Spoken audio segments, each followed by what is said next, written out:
Henyoko ko yiruka uhemagirika n'amaki habaye iki rega urankaza amahoro bibondo amaho yo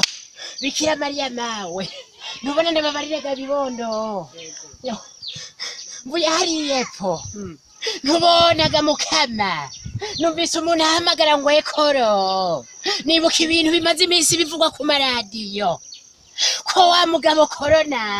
yamaze abantu n'ukuri pe nca nibaza ko yoba ariwe n'ukuri niwe ariko aranyiruka ko corona araho hepfo mukama bibondo vyanje none mwe ko mwicaye hano nimwoza tukirukaga mukama ngo dutwenza bibi corona si umuntu, corona ni ingwara, corona ni ikiza bagihanze isi ubu kirarembeje abantu, si umuntu corona ni ikiza. Nyoko sinzi ukuntu kubwira nyoko iyo ngwara corona ngaha mu Burundi ntirahashika kandi nitwifuza no kwinahashika kuko mu bindi bihugu nyoko barambara ibintu bifuka ngaha hose ngaha ayi urumva rero leta ariko y'u Burundi n'abajejwe ubukigiranganje bw'amagara y'abantu baduhimiriza gukaraba amazi meza n'isabune kugira ico kiza ngaha mu Burundi n'icyahashika tuzobitwaye maze kucikinga. None ko muvuze ngo ntakura mukanyaga mukama yewe Bikira Mariya mawe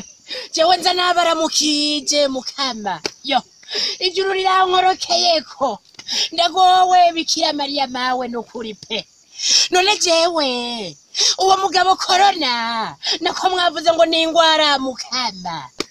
none jewe ko nabaramukije jewe ndapfuye Bikira Mariya mawe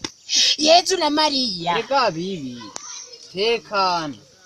ngayi wacu ntirahashika kandi nyoko kubera ko leta y'u Burundi kunda abene gihugu, leta y'u Burundi iduhimiriza gukaraba n'amazi meza n'isabuni hari n'umuti wo gukaraba kugira ngo dukomeze kurwanya ico kiza corona virus gihanze isi. Murakoze bane banje byukuri bane banje impanuro mumpaye bibondo umutima wari waroye mu mutwe ndihebura bane banje ko mumbariye gutyo reka niruke mukamba ngende nkarabe amazi meza n'isabune nkuko mubivuze muragahezagirwa ariko mwambariye ko ari corona hamwe n'ibivirisi nkaca nibuka shahu ko hari umwuzukuru wanje afise amavirisi muri telefone Bikira Mariya mawe reka niruke nawe nyene yafute ntahava dufata yewe mukama tuzosubira bibondo